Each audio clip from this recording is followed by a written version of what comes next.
आप सभी का स्वागत है आपका अपना YouTube चैनल दीप बिहार में। इस वीडियो में हम बात करेंगे क्योटो सम्मेलन के बारे में। तो आइए देखते हैं कि क्योटो सम्मेलन क्यों हुआ था, कब हुआ था और कहाँ हुआ था। तो चलिए देखते हैं क्योटो सम्मेलन के बारे में। किसके बारे में हम लोग देखेंगे? क्योटो सम्मेलन के बारे में। याद रखिएगा कि क्योटो सम्मेलन जो है कब हुआ था और कहाँ हुआ था और क्यों हुआ था। आइए हम लोग उस पर बात कर लेते हैं।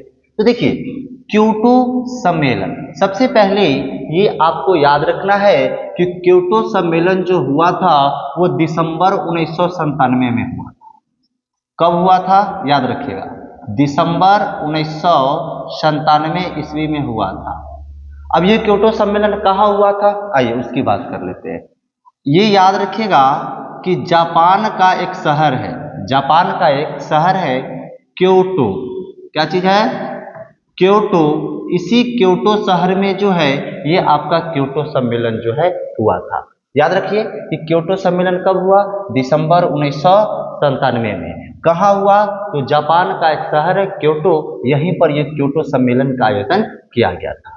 अब यहाँ पे देखते हैं कि क्योटो सम्मेलन जो था वो क्यों हुआ।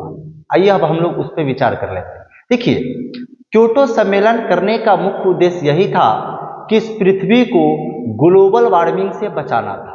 पृथ्वी को क्या करना था? ग्लोबल वार्मिंग से बचाना था। तो क्योटो सम्मेलन क्यों हुआ? तो याद रखिएगा, इस पृथ्वी को ग्लोबल वार्मिंग से बचाना था। क्या करना था? इस पृथ्वी को ग्लोबल वार्मिंग से बचाना था। अब इसको हिंदी में हम लोग बोलते हैं वैश्विक तापन। क्या बोलते हैं? वैश्विक तापन। अब देखिए ये वैश्विक तापन, ग्लोबल वार्मिंग क्या होता है, अब हम इसके बारे में आपको बता देते हैं। देखिए ग्लोबल वार्मिंग, वैश्विक तापन, वैश्विक का मतलब विश्व स्तर, तापन का मतलब यहाँ पे ताप, गर्मी। यानी कि इस पृथ्वी पर जो हमारा एटमॉस्फेयर है, जो वायुमंडल है, दिन प्रतिदिन इसकी टेम्परेचर जो है, इसकी तापमान जो है वो बढ़ती जा रही है, जिसके कारण यहाँ पे उपस्थित जो भी जीव है, पेड़ पौधे हैं, अन्य जंतु है, उन पर प्रतिकूल प्रभाव पड़ रहा है। तो इसी पृथ्वी पर इस गर्मी को कम करने के लिए, इस तापमान को कम करने के लिए जो है विश्व के विभिन्न देशों ने जापान के क्योटो शहर में एक आयोजन किया, एक सम्मेलन किया। ठीक है, जिसको किस नाम से जाना गया? क्योटो सम्मेलन के नाम से जाना गया। तो यहाँ पे आपको याद रखना है कि पृथ्वी पर जो वायुमंडल है, उस वायुमंडल में जो बढ़ती तापमान है ना वैश्विक स्तर पर, उसी को क्या कहा जाता है?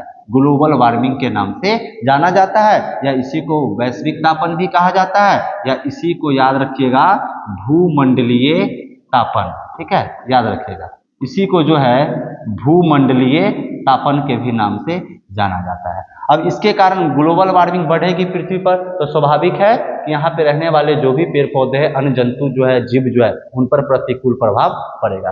तो इसी पृथ्वी को ग्लोबल वार्मिंग से बचाना था, ये बढ़ती हुई तापमान को कम करना था। इसी उद्देश्य को लेकर जापान के क्योटो शहर में क्योटो सम्मेलन का आयोजन दिसंबर 1997 ईस्वी में किया गया था। तो ये हम लोगों ने समझ लिया कि क्योटो सम्मेलन क्यों हुआ था।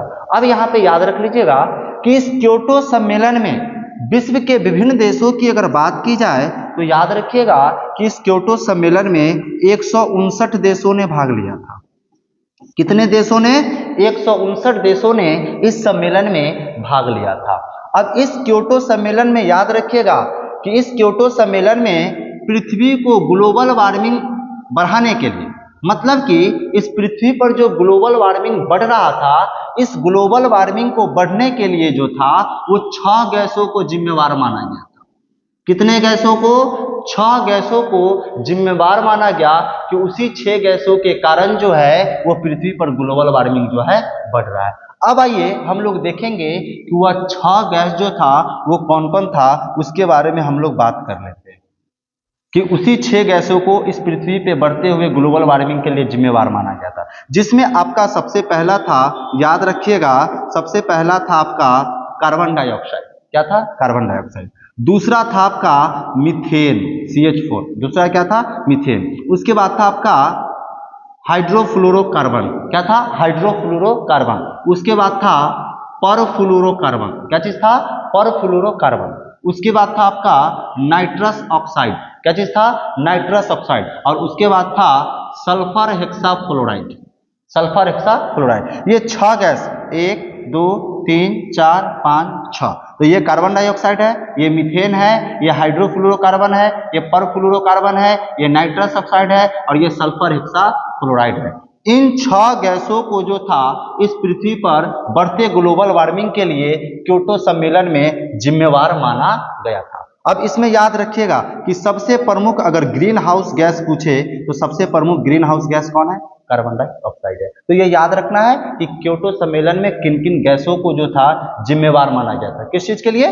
पृथ्वी पर बढ़ते हुए ग्लोबल वार्मिंग के लिए, वैश्विक तापन के लिए। तो ये 6 गैसों को जिम्मेवार माना गया था। अब इसी क्योटो सम्मेलन में एक चीज आपको याद रख लेना है कि इस क्योटो सम्मेलन को, ठीक है, इस क्योटो सम्मेलन को 1987 का, याद रखिएगा, 1987 का मॉन्ट्रियल समझौता का विस्तार, मॉन्ट्रियल समझौता का विस्तार माना जाता है, याद रखिएगा।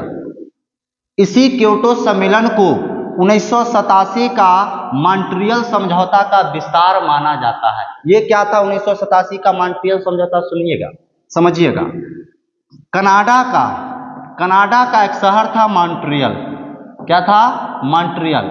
उसी कनाडा के मॉन्ट्रियल शहर में ग्रीन हाउस सम्मेलन हुआ था। क्या चीज हुआ था? ग्रीन हाउस सम्मेलन हुआ था। और इस कनाडा के मॉन्ट्रियल में जो ग्रीन हाउस सम्मेलन हुआ 1987 में, तो इस सम्मेलन में भी वही बात कही गई थी कि पृथ्वी पर बढ़ते हुए ग्लोबल वार्मिंग को कम करना है, वैश्विक तापन को कम करना है। तो उसी के 1987 का जो मॉन्ट्रियल समझौता था उसी का विस्तार किसको माना गया? क्योटो सम्मेलन को जो है माना गया था। तो याद रखिएगा। तो इस तरीके से आप जान गए कि 1987 का मॉन्ट्रियल समझौता का विस्तार किस सम्मेलन को कहा जाता है? तो क्योटो सम्मेलन को कहा जाता है। अब ये मॉन्ट्रियल समझौता कब हुआ था? तो 1987 में हुआ था। कहाँ हुआ था? तो कनाडा में हुआ था। अब इसी क्योटो सम्मेलन को अन्य नामों से भी जाना जाता है, आइए हम उसके बारे में आपको बता देते हैं, याद रखिएगा। इसी क्योटो सम्मेलन को जो है विश्व पर्यावरण सम्मेलन, याद रखिएगा, विश्व पर्यावरण सम्मेलन, या इसी को ग्रीन हाउस, याद रखिएगा, इसी को ग्रीन हाउस सम्मेलन के भी नाम से जाना जाता है। तो इस तरीके से इस वीडियो में आपने क्योटो सम्मेलन को कंप्लीट कर लिया है। यदि वीडियो अच्छी लगी हो लाइक कर दीजिएगा, शेयर कर दीजिएगा।